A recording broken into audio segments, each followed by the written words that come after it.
I'm Simone Spinola from the Italian Federation. Today here we are doing the weight-in as every morning which the athletes are going to fight. You know, they have the weight-in 8 to 9, 4 tables to make this, and in 1 hour we are going to weight in about 200 athletes, you know.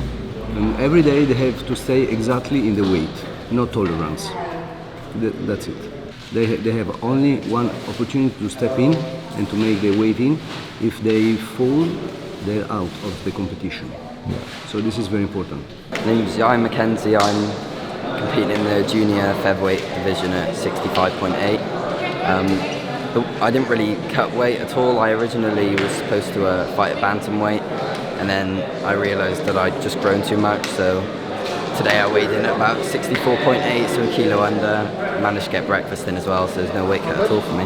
That's my first ever IMMAF, so I'm my second fight at IMMAF now as well. How are you finding it? Good? Good so far, yeah. It's weird, you know, warming up in the same place as your opponent, but it's a good, you know, they give you plenty of preparation time and everything's really organised, so I'm enjoying it so far. Yeah. Hello, my name is Dean Wade. I'm with the Irish team. We're at the weigh-ins. One of the things that IMMAF have done is they set up same-day weigh-ins, which stops the guys having to put big weight, hopefully. They only put a little small amount of weight and it keeps them safe. So I'm very pleased with that situation for the Irish team at least. I'm Chris Rees. I'm here as a coach of MMA Cymru, which is the new Welsh MMA Federation team. It's been second day of the tournament today, so the guys have just weighed in. To be honest, because of the way IMMAF do the weigh-ins, the weight isn't really an issue at all. There's no weight cut in, and the medicals are so stringent that it's just a case of the guys turning up hydrated and stepping on scales, making weight, and then carrying on with the day. So yeah, no problem. It's been a good tournament so far. Yeah, so this morning a lot of the fighters would have weighed in, starting from 7:30 this morning, finishing around 8, and they would have had time to rehydrate. They'll now be in the warm-up area. Some will be getting their hands wrapped, and we'll be starting at 11 o'clock sharp. It's going to be a long day. Yesterday we had quite a few buys in the round of 32, today's round of 16, so all those slots in the brackets will be filled. So we're reckoning on about 90 contests today across the 3 cages, so we're probably going to be here for several hours. It's going to be a long day. We're looking at about 90 fights today, so I'm looking for some real high-level technical fights today, so I'm really excited. There's a good buzz around from yesterday's fights, and obviously, you know, everybody's competing at the highest level to really compete for their nation. So I am the Portuguese coach, Luís Barneto, the national team from Portugal. We are going to have two guys fighting today. We had 2 yesterday, but unfortunately they are outside of the competition. Naturally, most of the people have to go in some moments. And today we're going to have a junior lightweight fighting and a flyweight, senior flyweight fighting also. So this is our second day of competition, taking care of the gears, you know, and take the gears to the athletes. That's our work. So see if that's the moment to do the end wrapping or not, because we are using a system of first fights first, and then the second and third, and so on. So that's it. We're gonna have the 5th fight in the cage 3 and the 12th fight in the cage 2. Good luck to everyone. So I'm Vito Paolillo, I'm the Vice President of FIGMA, it's the federation organizing this tournament here.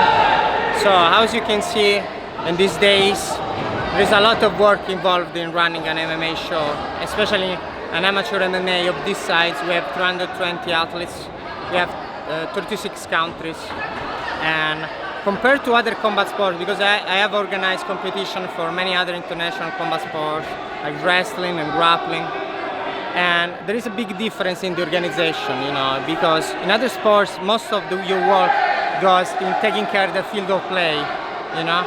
But in MMA, there is as much as work on the field of play as there is in the backstage.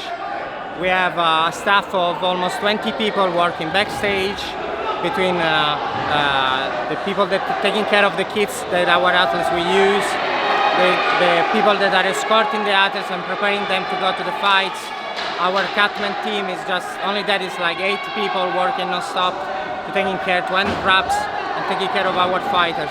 So there is like a huge amount of work that people don't see in running a show. And beside of this, here we are running like 3 full-size cage. So it's basically, to make people understand, it's like running 3 UFC events at the same time, and it's not an easy task. But I think we are doing a good job so far, so I hope you will enjoy it. Super sharp here now, yeah?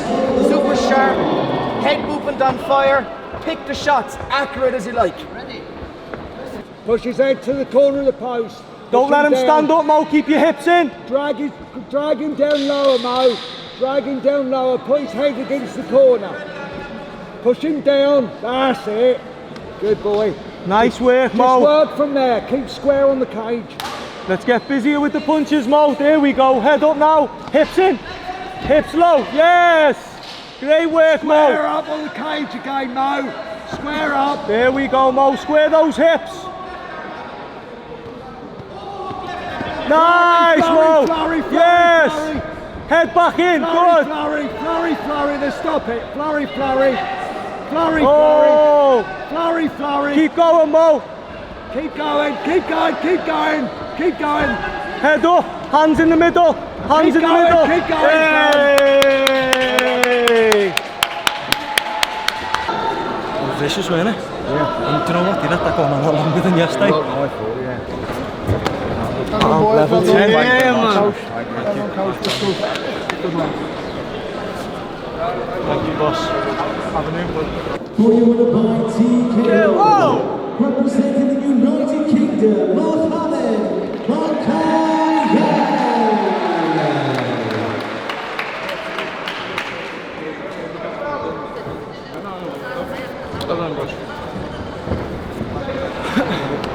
You go? Thank you.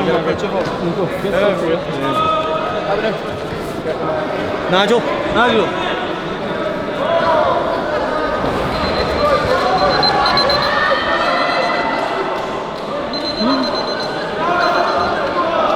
They could stop earlier. They could have stopped earlier. If it was yesterday, we would have stopped it twice as early. That was. His ribs going. Once he was on his back, he didn't know what to do. Yeah, no, he's hooked. That's one of your best ground and pound showings today.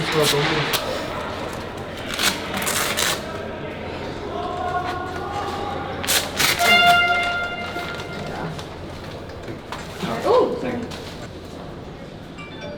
Fucking hell, his lips in my hands.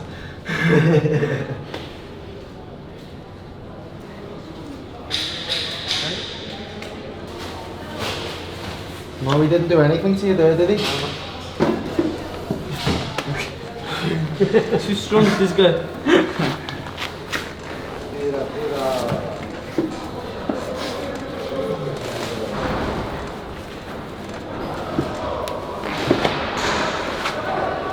Wait. A lot of hits on your head. No, zero. No fractures? No, good. No Everything good. Oh, One round. Excellent. You follow, keep face straight. Battery finish. You follow the light, okay.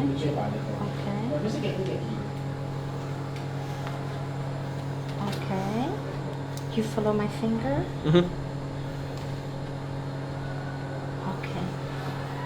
Everything okay? Yeah, good. Everything okay. good. So you stand up for me. Yep. Give me a nice smile. At the tip, okay. Yep. You keep your hands like this. Yep. Okay. Close your eyes. Now you touch the tip of your nose with your hand. This? Yes. This? No. Nose. Oh, nose. Okay. Go. Okay. Yeah. Okay. Other hand. Yeah. Okay. Your feet okay? Yeah, very good. Joints, everything No, okay? okay. 1 minute. You did already? No lacerations, no cuts? No, it's good. Don't worry. Don't worry, good everything. Ask him to come back with his coat. Okay, you can go. Thank you. Bye. Bye-bye. Cool, man. Yes, first grand opponent in fucking 12 fights. I'm not the game now, innit?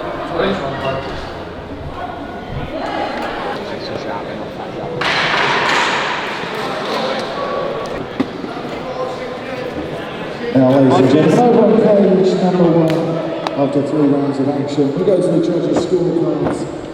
Keep that free. Keep working for that head position. You'll get your head under his chin and you can turn him. Let's go, mate. Watch that trick, bend, circle, bend it. If you got on the hook, get your ass out. Hips back. That's it. Nice. Dig that now. Lift and turn. Head nice position now. Head under. Just you let him put you on the fence. That's all it is.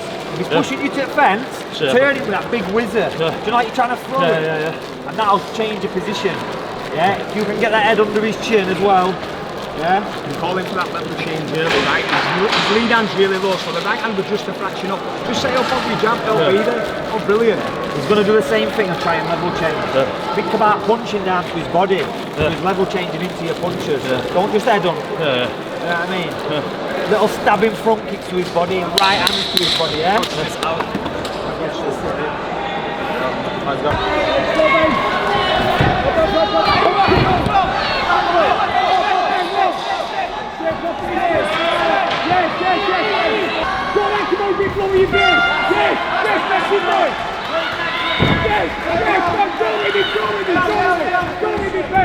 That's how you're going to finish this round. Let's go. That's right. Go for it. Go for it.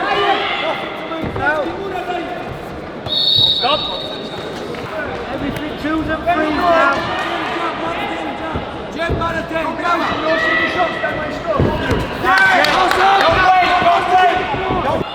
Don't wait, you've got to make it happen, Ben. You've got to make it happen now.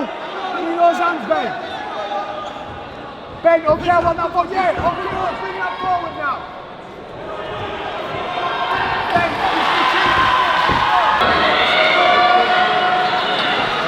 go round the yours, mate. Go round. Go on.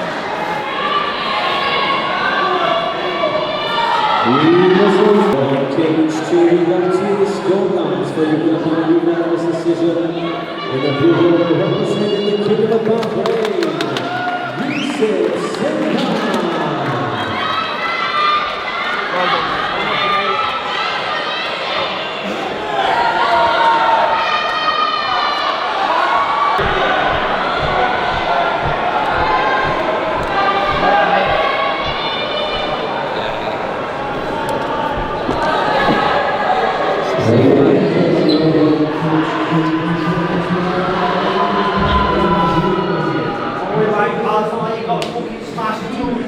Rounds for one, that's all it was. You were round with it, mate. Just one of them things. Yeah. Needs it to be in there now. Come on, you're alright. Okay, I'm Danny Mitchell, I'm one of the coaches for Team UK here at the IMMAF Europeans in Rome. Just finished cornering one of the bouts there, Ben Petchers-Kelly from Next Gen. Good fight, he fought a tough kid from Bahrain. Didn't get the decision. First 2 rounds were tough, he got held on the fence, taken down, kind of negative from the opponent, you know, just kind of holding him, trying to get that win. 3rd round he came out, did what he needed to do, stepped it up a gear, landed some good shots, stuff the takedowns and stuff, but you know, just wasn't enough. So we lost it 2 rounds to 1, but you know, kid's upset and that, and you know, but he got a good win yesterday. Stopped the guy. So yeah, everything's good.